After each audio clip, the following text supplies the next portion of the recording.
बिस्मिल्लाहिर्रहमानिर्रहीम नहमदु व नुसल्ली अला रसूलिहिल करीम अम्मा बाद। वजूद की हकीकत। इंसान जब दुनिया में आता ना,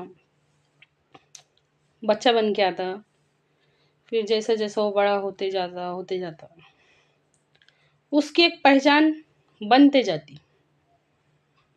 जैसे जैसे जैसे जैसे बड़ा बड़ा बड़ा बड़ा बड़ा होते जाता, उसकी पहचान बनते जाती। इसी तरह जब इंसान दुनिया से चले जाता ना, तो उसकी पहचान मिटते जाती। थोड़े दिनों तक याद करने वाले याद करते, फिर उसके बाद भूलते चले जाते। क्यों आए थे मालूम नहीं, क्यों गए मालूम नहीं।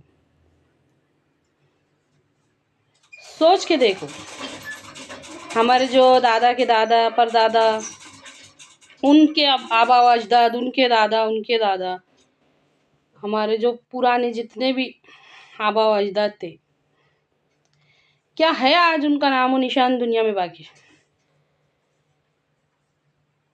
एक दिन ऐसा आएगा जब हमारे साथ भी वो होगा, हमारा भी कोई नाम दुनिया में लेने वाला नहीं रहेगा। हमारी भी पहचान मिटते चले जाएंगे।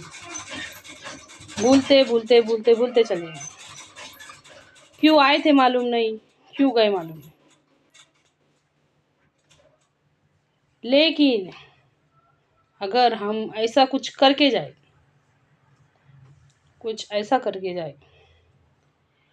जो इंशाअल्लाह आने वाली हमारी नस्लें भी देखे और वो याद करे कि ये हमारे बुजुर्ग ये थे। है कोई जो सोचो समझो। इंसान का मकसद ही कहना पड़ेगा उसको। कुरान पाक में अल्लाह ताला इरशाद फरमाता है कि उसी ने मौत और ज़िंदगी बनाई ताकि हमको आजमाए कि कौन किससे बेहतर अमल करके आता है। आज हम उससे उलट ज़िंदगी गुजार रहे हैं। कौन किससे बदतर अमल करके आता है, कौन किससे अच्छा कमा के दिखाता, कौन किससे अच्छा पहन के दिखाता, कौन किससे अच्छा खा के दिखाता। एक फालतू किस्म का मुकाबला हमने शुरू कर दी। है कोई सोचे समझे। काश के कोई गौर करे इन बातों में। थोड़ा सा कभी हमने उसमें गौर करे ना, तो हमारे समझ में आएगा कोई हमारे वजूद की हकीकत है नहीं। ऐसे बन जाएंगे अगर आज सिर्फ और सिर्फ हम दुनिया के वास्ते जिए, तो ऐसे बन जाएंगे। क्यों आए थे मालूम नहीं, क्यों गए मालूम नहीं। हमारे कोरे आमाल नामे अल्लाह के पास हाजिर है। सोच के देख, क्या वो नेकियों से भरे हुए होंगे, क्या रहेगा उसके अंदर। आज अभी फ़िलहाल में दीन पे चलना बहुत मुश्किल है। इसका क्या मतलब है, अगर मुश्किल है तो नहीं चलेंगे। आज अभी फ़िलहाल में दीन पे चलना बहुत मुश्किल है। जैसे कि अंगारों पे चलना। हमारे नबी सल्लल्लाहु अलैहि वसल्लम के इरशाद है, अनकरीब एक ऐसा ज़माना आने वाला है कि दीन पे चलना ऐसा मुश्किल हो जाएगा जैसे कि अंगारों पे चलना। तो उसकी शुरुआत हो गई। अब अगर हमको दीन पे चलने के हमने इरादा बना भी लिए ना, हम अल्लाह ताला के हुक्मों पे चलेंगे इंशाअल्लाह, तो आज हमारे वास्ते मुश्किल खड़े रहेंगे। और बड़े अफसोस की बहुत ज़्यादा अफसोस की बात ये है कि ईमान वालों के साथ में रह के दीन पे चलना मुश्किल है। हमारे नबी सल्लल्लाहु अलैहि वसल्लम जब दावत हक लेके खड़े हुए थे, तो जो ईमान लाता था तो उनके वास्ते मुश्किल ये होता था कि उनमें से आधे से ज़्यादा नहीं मानने वाले थे, और नहीं मानने वालों को सताते थे। लेकिन बड़े अफसोस के हालात थे, बड़े अफसोसनाक हालात थे कि मानने वालों के बीच में रह के तकलीफ़ उठाना पड़ रही। आज अगर हमने इरादा कर भी लिए ना कि हम दीन पे चलेंगे, हम अल्लाह ताला के हुक्मों पे चलेंगे, तो आज हमको मुश्किल पेश आएंगी। हमारे ही नबी सल्लल्लाहु अलैहि वसल्लम का इरशाद है कि दीन आसान है, बेशक आसान है, बेशक कसम है उस ज़ात की जिसके कब्ज़े में मेरी जान है, हमारे नबी सल्लल्लाहु अलैहि वसल्लम का कोई फरमान झूठा नहीं है। दीन पे चलना बहुत आसान है, और हमारे ही नबी सल्लल्लाहु अलैहि वसल्लम का इरशाद है कि अनकरीब एक ऐसा ज़माना आएगा जब दीन पे चलना ऐसा मुश्किल हो जाएगा जैसे कि अंगारों पे चलना। तो फिर बीच में क्या बदला? दोनों फरमान नबी सल्लल्लाहु अलैहि वसल्लम के बेशक दोनों सच्चे। बीच में क्या बदला? चाँद ना बदला, सूरज ना बदला आसमान, कितना बदल गया इंसान। तो ख्वाहिश के गुलामों के बीच में रह के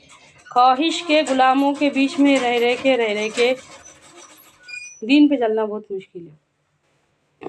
हमारे नबी सल्लल्लाहु अलैहि वसल्लम का यह इरशाद है कि तुम जब तक कामिल ईमान वाले हो ही नहीं सकते, जब तक कि तुम्हारी ख्वाहिशात नफ्स यानी कि तुम्हारा खुद का दिल उस दीन के ताबे ना हो जाए जिसको लेकर मैं आया। पसंद होना चाहिए, हमको पसंद होना चाहिए हर वो काम जो अल्लाह रसूल को पसंद है। अल्लाह रसूल को हया पसंद है तो हमको हया पसंद होनी चाहिए, हमने हया पे अमल करके बताना चाहिए। अल्लाह रसूल को इंसाफ पसंद है सल्लल्लाहु अलैहि वसल्लम, तो हमको भी इंसाफ पसंद होना चाहिए, हमने उसके ऊपर अमल करके बताना चाहिए। अल्लाह रसूल को तौहीद पसंद है तो हमने भी तौहीद पे अमल करके बताना चाहिए। हर वो छोटा बड़ा हर वो काम जो अल्लाह और उसके रसूल सल्लल्लाहु अलैहि वसल्लम को पसंद है उसको ईमान वालों ने करके बताना चाहिए। रज़ीतु बिल्लाहि रब्बौ व बिल इस्लामी दीनौ व बि मुहम्मदन सल्लल्लाहु अलैहि वसल्लम नबिया। क्या मतलब है? मैं अल्लाह के रब होने पर, इस्लाम के दीन होने पर और मोहम्मद सल्लल्लाहु अलैहि वसल्लम के नबी होने पर राज़ी हूँ, खुश हूँ। तो वो राज़ी का जो हम ज़ुबान से इकरार कर रहे हैं ना कि मैं अल्लाह के रब होने पर राज़ी हूँ, नबी सल्लल्लाहु अलैहि वसल्लम के रब होने पर राज़ी हूँ, इस्लाम से राज़ी हूँ, तो राज़ी का इकरार सिर्फ ज़बान से नहीं, अमल से करके दिखाना पड़ेगा। हमारे अमल बताएंगे। अल्लाह माफ़ करे। ईमान वालों के बीच में रह के दीन पे चलना मुश्किल है। इससे ज़्यादा अफसोस की बात और क्या हो सकती है? अमल करना तो मुश्किल है, सुनना भी मुश्किल है। ये जो मैं वीडियो बना रही ना, बहुत कम लोग देखेंगे, क्योंकि उसको सुनना भी मुश्किल है। हम ख्वाहिशात के गुलाम हैं, हम अपनी मर्ज़ी पे चलने वाले लोग हैं। जब पहले के लोग ईमान लाते थे ना, नबी करीम सल्लल्लाहु अलैहि वसल्लम की दावत पे जो लब्बैक कहते थे और जो दिल से ईमान लाते थे ना, तो उनको अपने घर बार, बीवी बच्चे, माँ बाप, किसको कुछ छोड़ना पड़ता था, किसको औलाद छोड़ना पड़ते थे, किसको बहन छोड़ना पड़ती थी, किसको भाई छोड़ना पड़ते थे। अगर आज हमको सबसे पहले दीन पे चलने का सोचे ना, तो सबसे पहले आज हमको हमारी नफ्स की गुलामी छोड़ना पड़ेगी। काश के कोई समझे, है कोई जो सोचे और समझे। हमको हमारे नफ्स की गुलामी पर छोड़ना पड़ेंगी, हमको हमारी आराम तलबी छोड़ना पड़ेंगी, हमको हमारे बुरी जो भी बैड हैबिट्स हमने बना लिए वो सब के सब छोड़ना पड़ेंगे। तो है छोड़ने के वास्ते राज़ी? काश के कोई समझे। जब ईमान लाते थे ना, नबी करीम सल्लल्लाहु अलैहि वसल्लम की दावत को सुनने के बाद जब लब्बैक कहते थे ना, तो ईमान लाने वालों को तकलीफ़ उठाना पड़ती थी। और आज अगर किसी ने दीन पे चलने का इरादा करा तो उसको तकलीफ़ उठाना पड़ेगी। ये अल्लाह कहने सुनने से ज़्यादा अमल की तौफ़ीक दे, मशक्क़तों को झेलने की और मुश्किलों को झेलने की तौफ़ीक अता फ़रमा। ये अल्लाह कहने सुनने से ज़्यादा अमल की तौफ़ीक दे। आमीन।